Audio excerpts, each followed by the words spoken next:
बहुत पुराने समय की बात है। राजपूताना की रेत से घिरे एक सुंदर नगर में एक राजा राज करता था। राजा बहुत दयालु, न्यायप्रिय और परोपकारी स्वभाव का था। उसके राज्य में हर ओर सुख शांति थी। प्रजा उसे पिता समान मानती थी। उसके शासन में ऐसा सौहार्द था कि जंगल में शेर और बकरी भी एक ही घाट पर बिना डर के पानी पी लेते। खेत खलिहान अन्न से लहलहा रहे थे। व्यापारी चैन से व्यापार करते थे और दूर दराज से यात्री उस नगर की प्रशंसा करते हुए लौटते। राजा का एक ही बेटा था, राजकुमार। राजकुमार रूपवान, साहसी और बुद्धिमान था। शिक्षा और युद्ध कौशल दोनों में निपुण था। लोग कहते थे कि उसमें वीरता भी है और करुणा भी, परंतु एक कमी थी। माता पिता के अत्यधिक लाड प्यार ने उसे जिद्दी बना दिया था। जिसे पाने की ठान लेता, उसे पाकर ही मानता। एक दिन की बात है। राजकुमार अपने सैनिकों और शिकारियों के साथ शिकार खेलने निकला। शिकार की धुन में वह अपने साथियों से बहुत आगे निकल आया। दोपहर का समय था, तेज धूप पड़ रही थी और प्यास से उसका गला सूख रहा था। इधर उधर देखने पर पता चला कि वह नगर के धोबियों के मोहल्ले में आ गया है। हर ओर कपड़े धोए और सूखते दिखाई दे रहे थे। तभी उसकी नजर अचानक एक घर पर पड़ी। छत पर एक युवती खड़ी थी। उसके लंबे काले घने बाल धूप में चमक रहे थे और वह उन्हें सुखा रही थी। राजकुमार ठिठक गया। उसे लगा जैसे उन लहराते बालों के बीच से कोई चांद सा चेहरा झलक रहा हो। आंखें ऐसी कि जैसे रात का गहरा आकाश और उस पर तारों की चमक। राजकुमार की नजर उस पर अटक गई। उसे ऐसा सौंदर्य पहले कभी नहीं दिखा था। वह जैसे सम्मोहन में बंध गया। उसी क्षण युवती की नजर भी उस पर पड़ी, पर वह तुरंत सकुचाई, अपने दुपट्टे से खुद को ढका और झटपट नीचे उतर गई। राजकुमार जैसे किसी स्वप्न से जागा। तभी उसके पीछे से सैनिक और साथी शिकारी आ पहुंचे। उन्हें देखकर राजकुमार को विवश होकर अपने महल लौटना पड़ा, लेकिन लौटते समय भी उसकी आंखों के आगे बार बार वही सुंदर चेहरा घूमता रहा। महल पहुंचकर भी उसका मन उस युवती में अटका रहा। रात दिन वह उसी की कल्पना करता। उसकी आंखों के आगे वही छवि तैरती रहती। आखिरकार उसने अपने विशेष सेवकों को भेजकर पता लगवाया। खबर मिली कि वह युवती किसी उच्च कुल की नहीं, बल्कि धोबी की बेटी है। राजकुमार यह सुनकर और भी जिद पर अड़ गया। उसने खाना पीना छोड़ दिया। दिन रात बिस्तर पर पड़ा यही दोहराता कि यदि वह युवती उसकी रानी नहीं बनी तो वह प्राण त्याग देगा। 3 सप्ताह बीत गए। राजा को जब यह हाल पता चला तो वे गहरी चिंता में पड़ गए। राजकुमार की जिद वे जानते थे, परंतु यह मामला अपारंपरिक था। उन्होंने राज्य के बुद्धिमान और अनुभवी मुखिया को बुलाया और सलाह मांगी। मुखिया बोला, महाराज, जवानी की जिद है। अभी रोकेंगे तो यह और बिगड़ेगा। 2 दिन की मोह माया है। धोबी की बेटी से विवाह कर लेने दीजिए। जब मोह टूटेगा तो स्वयं तिलांजलि देगा। वैसे भी राजाओं के लिए कई रानियां होती हैं। यह एक कोने में पड़ी रहेगी। राजा को यह सलाह समझ आ गई। उन्होंने राजकुमार को बुलाकर कहा, बेटा, तेरी इच्छा के आगे हम झुकते हैं। यदि तुझे उसी से विवाह करना है तो हमें स्वीकार है। राजा ने धोबी और उसकी पत्नी को महल बुलवाया। बेचारे डरते डरते आए, मानो कोई अपराध हो गया हो। राजकुमार ने बिना भूमिका बांधे सीधे कह दिया, मैं तुम्हारी बेटी से विवाह करना चाहता हूं, तैयारी करो। राजकुमार को लगा था कि यह सुनकर धोबी परिवार खुशी से फूले नहीं समाएगा, पर हुआ उल्टा। दोनों गहरी सोच में डूब गए। फिर विनम्र स्वर में बोले, राजकुमार, यह तो हमारे लिए सौभाग्य है, परंतु बेटी से पूछकर ही उत्तर देंगे। यह सुनकर राजकुमार का रक्त खौल गया। वह गरज पड़ा, हमसे इनकार सुनने की हिम्मत मत करना, वरना तुम्हारे पूरे खानदान को जेल में डाल दूंगा। धोबी और उसकी पत्नी कांपते हुए लौट गए। घर पहुंचकर उन्होंने अपनी बेटी को सब बताया। बेटी ने शांत स्वर में कहा, ठीक है, मैं राजी हूं, पर मेरी 4 शर्तें होंगी। राजकुमार खुद आकर सुने, तभी मैं विवाह करूंगी। अगले दिन सुबह सुबह धोबी कांपते हुए महल पहुंचा। उसने राजकुमार को बेटी का संदेश सुनाया। राजकुमार, हमारी बेटी ने कहा है कि वह विवाह को तैयार है, पर पहले 4 शर्तें रखेगी। अगर आपको मंजूर हो तभी वह दुल्हन बनेगी। राजकुमार यह सुनकर पहले तो गुस्से से भर उठा। उसका मन हुआ कि तलवार निकालकर वहीं धोबी का सिर धड़ से अलग कर दे, पर फिर सोचने लगा, देखूं तो सही, ये साधारण सी लड़की कैसी शर्तें रखती है। उसका प्यार भी बीच में आ गया। जिज्ञासा उसे रोक न सकी। राजकुमार तुरंत धोबी के साथ उसके घर पहुंचा। छोटा सा मकान था, 2 कमरों का। नीचे धोबी और उसकी पत्नी रहते थे, ऊपर की मंजिल पर लड़की। राजकुमार कमरे में बैठा। सामने पर्दा डाल दिया गया, जिसके पीछे लड़की बैठी थी। उसकी आवाज मधुर थी, पर स्वर दृढ़। राजकुमार, उसने कहा, यदि आप सचमुच मुझसे विवाह करना चाहते हैं तो मेरी 4 शर्तें होंगी। अगर मंजूर हैं तो मैं तैयार हूं। राजकुमार ने हंसकर कहा, बोलो, कैसी शर्तें? तुम्हारा हर कहना मुझे स्वीकार है। लड़की बोली, पहली शर्त यह है कि मैं आपके महल में रात नहीं गुजारूंगी। सुबह आऊंगी और शाम होते ही अपने घर लौट जाऊंगी। राजकुमार चौंका। यह कैसी अजीब शर्त है? लेकिन मन ही मन सोचा, शादी के बाद कौन अपनी झोपड़ी में लौटता है? महल का सुख देखकर खुद यहीं रहेगी। वह बोला, मंजूर है, लड़की ने कहा। दूसरी शर्त यह है कि आप मुझे कभी छूने की कोशिश नहीं करेंगे, न ही अनावश्यक बातें करेंगे। राजकुमार इस पर जोर से हंस पड़ा। शादी होगी और पति पत्नी बातें नहीं करेंगे, मजाक लग रहा है। खैर, बाद में सब अपने आप बदल जाएगा। उसने हामी भर दी। यह भी मंजूर है, लड़की ने कहा। तीसरी शर्त यह कि मैं आपके महल का जल तक नहीं पीऊंगी। न अन्न, न फल, न मिठाई, कुछ भी नहीं। जो मेरा होगा वही लूंगी। राजकुमार को यह शर्त और भी विचित्र लगी। कैसे संभव है? जब दिन भर महल में रहेगी तो बिना खाए पिए क्या जिएगी? पर मैं हां कह दूंगा, बाद में खुद टूट जाएगी। वह बोला, मुझे यह भी मंजूर है। लड़की का स्वर अब और गंभीर हो गया। चौथी और अंतिम शर्त यह है कि यदि आपने मुझे कभी उंगली तक से छूने की कोशिश की तो उसी क्षण हमारा रिश्ता समाप्त हो जाएगा। मैं हमेशा के लिए चली जाऊंगी और फिर कभी वापस नहीं आऊंगी। राजकुमार पहले तो भड़क उठा। कैसी बदतमीज लड़की है, राजकुमार के सामने ऐसी बातें। पर फिर खुद को संभालते हुए बोला, ठीक है, मुझे तुम्हारी सभी शर्तें मंजूर हैं। अब विवाह की तैयारी करो। लड़की चुप हो गई। पर्दे के पीछे से उसकी हल्की सांसें सुनाई दे रही थीं। फिर बोली, तो फिर बारात लेकर आ जाइए। राजकुमार लौट आया और तुरंत तैयारी करने लगा। राजा ने इस विवाह में कोई रुचि नहीं दिखाई। रानी भी उदास थी, पर राजकुमार अपनी जिद में अडिग था। कुछ दोस्तों और खास नौकरों को साथ लेकर बारात निकली। विवाह साधारण रीति से हुआ। धोबी की बेटी ने लाल साड़ी पहन रखी थी और घूंघट इतना गहरा कि चेहरा दिखाई न दे। फेरे पड़ गए। दुल्हन को पालकी में बिठाकर राजकुमार महल ले आया। महल में न ढोल नगाड़े बजे, न उत्सव मनाया गया। केवल एक खास दासी थी जो नववधू के स्वागत को खड़ी रही। शाम होते ही दासी ने आकर कहा, राजकुमार, गाड़ी तैयार है। दुल्हन उठी, बिना कुछ बोले गाड़ी में बैठी और चली गई। अगले दिन सुबह उसी तरह लौटी, उसी साड़ी में, उसी घूंघट में। दिन भर पत्थर की मूर्ति की तरह कुर्सी पर बैठी रही। न कुछ खाया, न पिया, न किसी से बोली। शाम होते ही फिर चली गई। 6 महीने बीत गए। ऐसे ही दिन पर दिन गुजरते गए। 1 दिन, 2 दिन, 3 दिन नहीं, पूरे 6 महीने बीत गए। राजकुमार सोचता रहा कि शादी के बाद सब बदल जाएगा, पर कुछ भी नहीं बदला। जिस चेहरे को देखने के लिए उसने अपनी जान की बाजी लगा दी थी, उस चेहरे की झलक तक उसे नहीं मिली। न उसने दुल्हन को बोलते सुना, न मुस्कुराते देखा। राजकुमार अब भीतर ही भीतर टूटने लगा। दरबारियों और नगरवासियों के बीच चर्चा होने लगी। राजकुमार की रानी अजीब है, वह तो पत्थर की मूरत की तरह रहती है। राजा और रानी भी चिंतित रहने लगे। आखिरकार एक दिन राजा ने धोबी को बुलवाया और कहा, तुम्हारी बेटी अब हमारी बहू है, उसे समझाओ कि महल में रहना चाहिए, रोज रात को चले जाना उचित नहीं। धोबी ने हाथ जोड़कर उत्तर दिया, महाराज, सच ये है कि वह हमारी बेटी है ही नहीं। दरबार के बीच सन्नाटा छा गया। सभी की निगाहें धोबी पर टिक गईं। राजा ने भौहें तान कर कहा, क्या मतलब है तुम्हारा? साफ साफ कहो, यह हमारी बहू है या नहीं?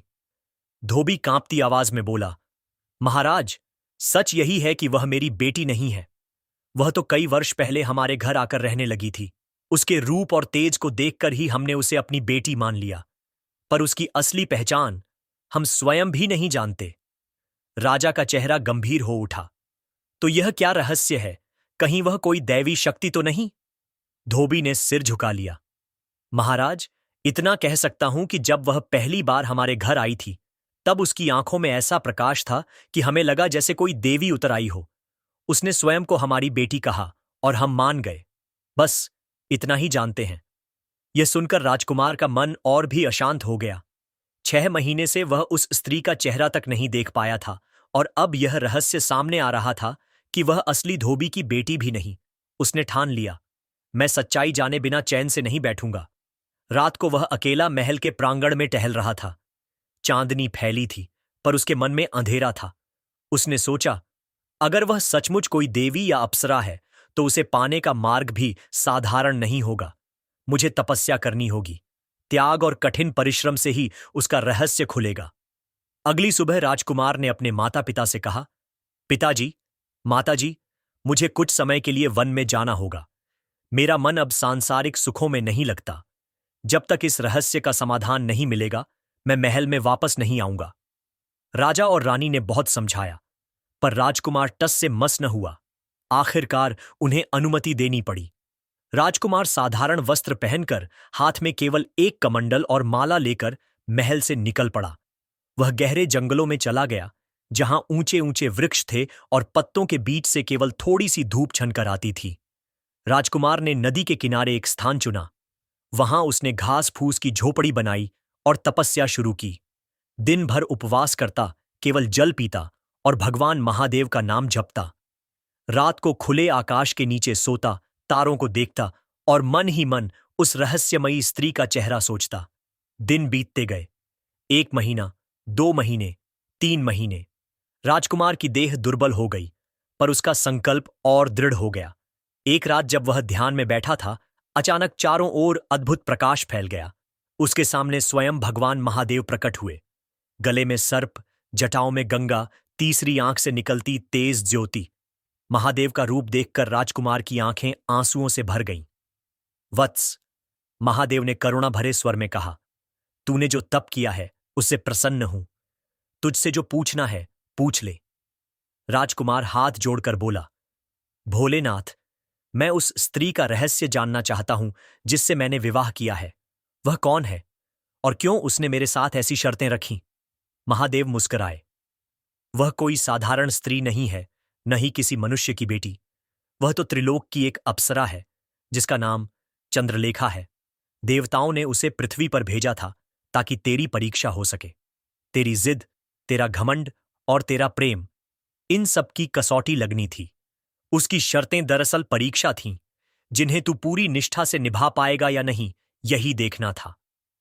राजकुमार अवाक रह गया। तो क्या वह मुझे कभी स्वीकार करेगी? महादेव ने उत्तर दिया, यदि तू सच्चे प्रेम और संयम के साथ उसकी परीक्षा में सफल होगा तो वह स्वयं तेरी होगी। लेकिन यह मार्ग आसान नहीं। तुझे 7 कठिन परीक्षाओं से गुजरना होगा। भगवान महादेव के वचनों को सुनकर राजकुमार ने हाथ जोड़कर कहा, भोलेनाथ, मुझे तो केवल इतना ही झांत है कि मैं उससे प्रेम करता हूं। चाहे जितनी कठिन परीक्षा हो, मैं उन्हें निभाऊंगा। कृपा करके मुझे मार्ग दिखाइए। महादेव ने गंभीर स्वर में कहा, वत्स, तेरा प्रेम तेरी शक्ति है, पर यही शक्ति तेरी सबसे बड़ी कसौटी भी बनेगी। सुन, 7 परीक्षाएं तेरे सामने होंगी। यदि तू सफल रहा तो चंद्रलेखा तेरी पत्नी बनकर सदा तेरे साथ रहेगी। यदि असफल हुआ तो वह तुझसे सदा के लिए दूर चली जाएगी। राजकुमार ने दृढ़ निश्चय से कहा, स्वामी, मैं सब स्वीकार करता है। महादेव ने अपनी त्रिनेत्री ज्योति से आकाश में 7 अग्निशिखाएं प्रकट कीं और बोले, पहली परीक्षा, संयम की परीक्षा। तुझे ऐसी वासनाओं और प्रलोभनों से गुजरना होगा जहां तेरा मन डगमगाएगा। यदि संयम खोया तो यहीं हार जाएगा। दूसरी परीक्षा, करुणा की परीक्षा। तुझे शत्रु पर भी दया करनी होगी। बिना करुणा के प्रेम अधूरा है। तीसरी परीक्षा, सत्य की परीक्षा। कठिन से कठिन परिस्थिति में भी असत्य का सहारा न लेना। सत्य ही तेरा कवच होगा। चौथी परीक्षा, बलिदान की परीक्षा। ऐसा समय आएगा जब तुझे अपने प्राणों से भी अधिक प्रिय वस्तु का त्याग करना होगा। पांचवीं परीक्षा, धैर्य की परीक्षा। समय तुझे बार बार परखेगा। यदि अधीर हुआ तो सब नष्ट हो जाएगा। छठी परीक्षा, विश्वास की परीक्षा। तुझे अपने प्रिय के प्रति अटूट विश्वास रखना होगा, भले ही संसार तुझे भ्रमित करने लगे। सातवीं परीक्षा, आत्मज्ञान की परीक्षा। अंत में तुझे स्वयं को पहचानना होगा। जब तक तू अपने भीतर की ज्योति को न देखेगा, तब तक चंद्रलेखा तुझे स्वीकार नहीं करेगी। ये सुनकर राजकुमार ने सिर झुकाया और कहा, प्रभु, आपकी कृपा से मैं इन 7 परीक्षाओं में सफल होकर ही लौटूंगा। महादेव ने प्रसन्न होकर उसे आशीर्वाद दिया। वत्स, यह मार्ग कठिन होगा, पर याद रखना, सच्चे प्रेम में शक्ति है। मेरा आशीर्वाद सदा तेरे साथ रहेगा। ज्योति लुप्त हुई और वन में फिर शांति छा गई। अगली सुबह राजकुमार तपस्या से उठकर आगे बढ़ा। वह घने जंगलों के बीच से निकलते हुए एक गांव पहुंचा। वहां लोग किसी अजीब सी समस्या से पीड़ित थे। गांव के मुखिया ने रोते हुए बताया, राजकुमार, हमारे गांव पर एक दानव का साया है। वह हर रात आकर हमारी स्त्रियों और बच्चों को ले जाता है। कोई उसका सामना नहीं कर पाता। राजकुमार ने सोचा, यही मेरी पहली परीक्षा होगी, संयम और साहस दोनों की। उसने गांव वालों से कहा, आज रात मैं उस दानव से सामना करूंगा। तुम सब निडर होकर अपने घरों में रहना। रात घिर आई थी। आकाश में घने बादल छा गए थे और चारों ओर अंधकार फैल गया था। गांव के लोग अपने घरों में छिपे हुए थे। कोई दीपक भी नहीं जलाया गया था। केवल गांव के चौक में एक मशाल जल रही थी, जिसके पास राजकुमार अपनी तलवार लिए खड़ा था। वह मन ही मन महादेव का स्मरण कर रहा था। प्रभो, यह मेरी पहली परीक्षा है। मुझे संयम और साहस दीजिए। आधी रात के समय भयानक गर्जना सुनाई दी। धरती कांपने लगी, पेड़ हिलने लगे और गांव के ऊपर घना धुंधलका छा गया। उस धुंधलके से एक विशालकाय दानव प्रकट हुआ। उसकी आंखें अंगारे की तरह जल रही थीं, दांत बाहर निकले हुए थे और शरीर पर लोहे की मोटी जंजीरें लिपटी थीं। दानव हंसते हुए बोला, कौन है जो मेरी राह में खड़ा है? मैं इस गांव की बलि लेने आया हूं। राजकुमार ने दृढ़ स्वर में कहा, जब तक मैं जीवित हूं, तू किसी निर्दोष को छू नहीं सकता। पहले मुझे पार करना होगा। दानव ने व्यंग्य से हंसते हुए कहा, ओ राजकुमार, तू बहादुर है, पर समझदार नहीं। तुझे उस राजकुमारी की तलाश है ना? अगर तू चाहो तो मैं तुझे अभी उसी के पास पहुंचा सकता हूं। बस मुझे इन गांव वालों को लेने दे। यह सुनते ही राजकुमार का हृदय कांप उठा। उसके मन में द्वंद्व शुरू हो गया। क्या सचमुच यह दानव मुझे चंद्रलेखा तक पहुंचा सकता है? क्या यही मार्ग है? उसी समय महादेव की वाणी स्मरण हुई, संयम रख वत्स, प्रलोभन में आकर सत्य से मत डिगना। राजकुमार ने अपनी तलवार उठाकर कहा, दानव, मेरा प्रेम कोई सौदा नहीं है। अगर मुझे चंद्रलेखा तक पहुंचना है तो अपने धर्म और साहस से पहुंचूंगा, न कि निर्दोषों की बलि देकर। दानव क्रोध से गरजा और अपनी लोहे की गदा लेकर राजकुमार पर टूट पड़ा। धरती पर गदा गिरते ही जमीन फटने लगी। राजकुमार तलवार घुमाकर हर वार को रोकता गया। घंटों तक युद्ध चलता रहा। कभी दानव उसे लालच देता, राजकुमार, छोड़ दे ये व्यर्थ की लड़ाई, मैं तुझे सोने चांदी के पहाड़ दूंगा। पर राजकुमार ने संयम नहीं खोया। अंततः जब दानव पूरी शक्ति से झपटा, राजकुमार ने क्षण भर में छलांग लगाई और उसकी जंजीरों को तलवार से काट दिया। जंजीरें टूटते ही दानव पीड़ा से चिल्लाया और धुएं में विलीन हो गया। गांव वाले बाहर निकल आए। वे राजकुमार के चरणों में गिर पड़े और बोले, महाराज, आपने हमें बचा लिया। आज से आप हमारे रक्षक देवता हैं। राजकुमार ने विनम्रता से कहा, नहीं, मैं केवल अपना कर्तव्य निभा रहा हूं। मुझे अभी और भी बड़ी राह तय करनी है। उसके हृदय में प्रसन्नता थी। उसने पहली परीक्षा में विजय पाई थी। पहली विजय के बाद राजकुमार ने गांव वालों से विदा ली और आगे की ओर यात्रा शुरू की। वह कई दिनों तक जंगल, पर्वत और नदियों को पार करता रहा। हर रात वह चंद्रलेखा का स्मरण करता और मन में महादेव के वचन दोहराता, 7 परीक्षाएं, 7 सत्य। तीसरे दिन वह एक वीरान किले तक पहुंचा। किला टूटा फूटा था, परंतु वहां से किसी घायल की कराहने की आवाज आ रही थी। राजकुमार जब भीतर पहुंचा तो उसने देखा, एक योद्धा जमीन पर पड़ा था, घायल और खून से लथपथ। वह वही दानव सेनापति था जिसने कुछ समय पहले राजकुमार पर हमला किया था। उसी ने दानव को गांव तक भेजा था। राजकुमार को देखते ही वह गुर्राया, तू वही राजकुमार, मार डाल मुझे, यही सही समय है। राजकुमार ने तलवार निकाली, परंतु अचानक उसे महादेव की वाणी स्मरण हुई, दूसरी परीक्षा करुणा की होगी। सच्चा वीर वही है जो शत्रु पर भी दया कर सके। राजकुमार के मन में विचार उठा, यह वही है जिसने निर्दोषों को कष्ट दिया। अगर मैं इसे यहीं मार दूं तो भविष्य का खतरा टल जाएगा। परंतु क्या यही धर्म है? क्या यही करुणा है? उसने तलवार नीचे रख दी और अपने वस्त्र का एक टुकड़ा फाड़कर शत्रु के घाव पर बांध दिया। दानव सेनापति हैरान रह गया। उसकी आंखों में आंसू आ गए। मैंने जीवन में पहली बार किसी शत्रु की दया देखी है। तू सचमुच राजाओं में श्रेष्ठ है। उसने कांपते स्वर में कहा, हे राजकुमार, मैंने तेरे खिलाफ जो षड्यंत्र रचे थे उनका रहस्य बताता हूं। आगे तेरी राह में एक मायावी राक्षसी आएगी जो रूप बदलकर तुझे भटकाने की कोशिश करेगी। पर याद रखना, अगर तू उसकी असली पहचान जान ले तो वही तुझे अगले मार्ग की ओर ले जाएगी। इतना कहकर सेनापति ने प्राण त्याग दिए। राजकुमार ने उसके शव को सम्मानपूर्वक मिट्टी दी और मन ही मन कहा, शत्रु भी आखिर प्राणी है। यदि मेरे हृदय में करुणा न हो तो मेरा प्रेम भी अधूरा है। उसके हृदय में एक नई शक्ति जागी।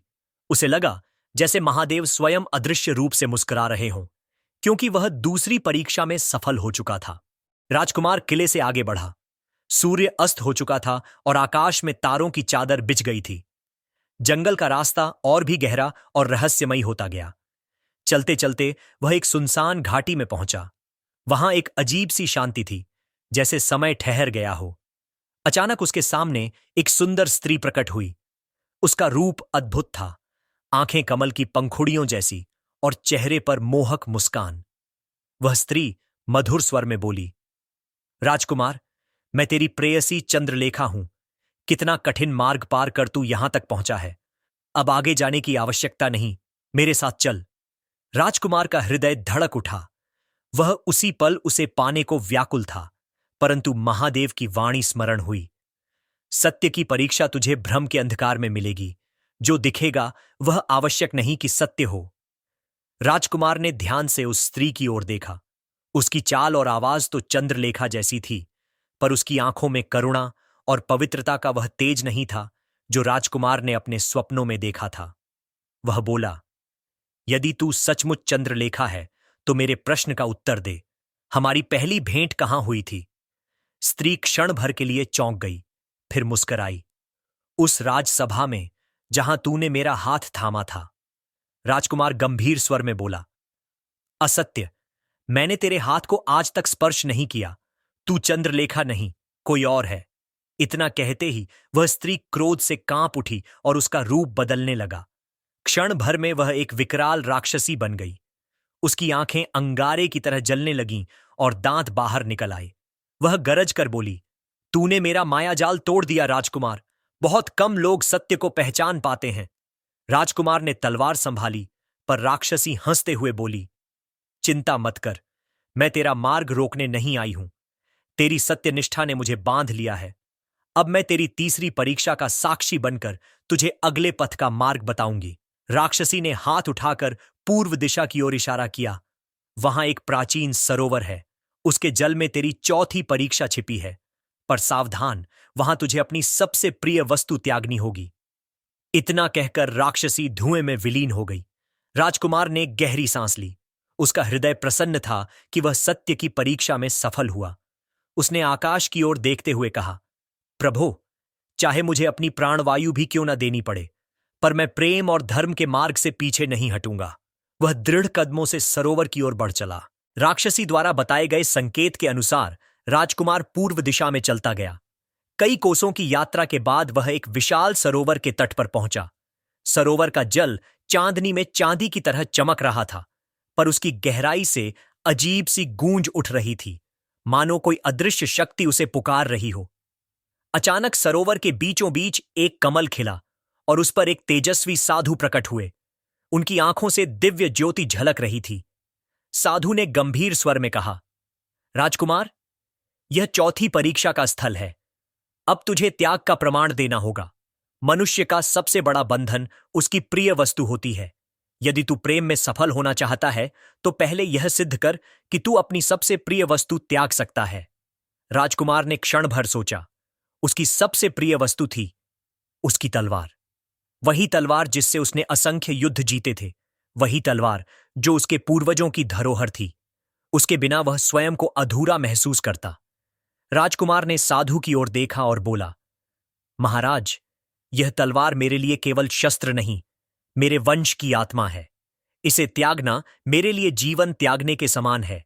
पर यदि यह परीक्षा की शर्त है तो मैं यह बलिदान दूंगा। राजकुमार ने कांपते हाथों से तलवार उठाई और सरोवर की लहरों में अर्पित कर दी। ज्यों ही तलवार जल में डूबी, सरोवर से तेज प्रकाश निकला। साधु प्रसन्न होकर बोले, वत्स, तूने अपने अहंकार और आसक्ति का त्याग किया है। यही सच्चा त्याग है। स्मरण रखना, जो अपनी सबसे प्रिय वस्तु छोड़ सकता है वह किसी भी मोह में बंधा नहीं रहता। अब तेरा मार्ग और भी कठिन होगा, पर तेरी आत्मा और अधिक निर्मल हो चुकी है। राजकुमार का हृदय भारी था, परंतु आंखें शांत थीं। उसे लगा जैसे भीतर से कोई बोझ उतर गया हो। उसने सिर झुकाकर प्रणाम किया और कहा, महाराज, मैं यह परीक्षा पार कर चुका हूं। अब आगे का मार्ग कौन सा है? साधु ने हाथ उठाकर आशीर्वाद दिया। दक्षिण दिशा में बढ़ो, वहां अग्नि का वन है। वहीं तुझे 5वीं परीक्षा, साहस की परीक्षा देनी होगी। इतना कहकर साधु अदृश्य हो गए और सरोवर पुनः शांत हो गया। राजकुमार ने अपने हृदय में दृढ़ निश्चय किया, अब मेरे पास तलवार नहीं, पर साहस और सत्य मेरे साथ हैं। जब तक प्राण है, मैं इन परीक्षाओं से पीछे नहीं हटूंगा। वह सरोवर से दक्षिण दिशा की ओर बढ़ चला। सरोवर को पीछे छोड़ते हुए राजकुमार दक्षिण दिशा की ओर बढ़ा। रास्ता कठिन होता गया। आसमान में काले बादल छा गए और गरजती बिजली चारों ओर चमकने लगी। कई मील चलने के बाद वह एक भयानक वन में पहुंचा। यह कोई साधारण वन नहीं था, बल्कि अग्नि का वन था। पेड़ों की शाखाओं से ज्वालाएं निकल रही थीं। पत्ते अंगारों की तरह तप रहे थे और भूमि दहकते कोयलों की तरह लाल दिखाई दे रही थी। वन के द्वार पर एक विशाल राक्षस खड़ा था। उसकी देह लोहे जैसी कठोर और आंखें पिघले लावे जैसी लाल थीं। वह गरज कर बोला, ठहर जा राजकुमार, इस अग्निवन में केवल वही प्रवेश कर सकता है जिसमें साहस की ज्वाला हो। अगर डर कर पीछे हटा तो यहीं हमेशा के लिए भटक जाएगा। राजकुमार ने दृढ़ स्वर में उत्तर दिया, मैंने तलवार त्याग दी है, पर मेरा साहस अभी जीवित है। मैं पीछे हटने वालों में से नहीं हूं। ज्यों ही वह वन में कदम रखता, जलती शाखाएं उसके मार्ग में गिरतीं, तप्त लपटें उसके शरीर को झुलसा देतीं। उसके वस्त्र जलने लगे, पर उसने परवाह नहीं की। हर कदम पर ज्वालाएं और ऊंची उठतीं, मानो उसे निगल जाना चाहती हो। राजकुमार का मन कई बार डगमगाया, क्या मैं सचमुच जीवित पार कर पाऊंगा? पर तुरंत ही उसे चंद्रलेखा की याद आई। उसकी छवि ने उसके हृदय में नई शक्ति भर दी। आखिरकार जब वह वन के मध्य पहुंचा तो अग्नि की लपटें अचानक शांत हो गईं। धरती ठंडी हो गई और पेड़ हरे भरे खड़े हो गए। अग्निवन एक दिव्य उद्यान में बदल गया। राक्षस फिर प्रकट हुआ, पर इस बार उसके चेहरे पर क्रोध नहीं, बल्कि सम्मान झलक रहा था। वह बोला, राजकुमार, तूने भय और पीड़ा को जीत लिया। यही सच्चा साहस है। अब तू 5वीं परीक्षा में सफल हो चुका है। राक्षस ने आकाश की ओर इशारा किया। वहां एक सुनहरी किरण उतर रही थी, जो दूर पश्चिम दिशा में किसी पर्वत शिखर पर जा रही थी। वह बोला, उस पर्वत पर तुझे 6ठी परीक्षा देनी होगी। वहां तेरा सामना होगा मोह की परीक्षा से। सावधान रहना, क्योंकि मोह सबसे गहरा बंधन होता है। राजकुमार ने हाथ जोड़कर प्रणाम किया और बोला, मैंने त्याग किया, मैंने साहस दिखाया। अब मोह की बेड़ियों को भी तोड़ूंगा। जब तक प्राण है, मैं रुकूंगा नहीं। वह पश्चिम दिशा के पर्वत की ओर बढ़ चला।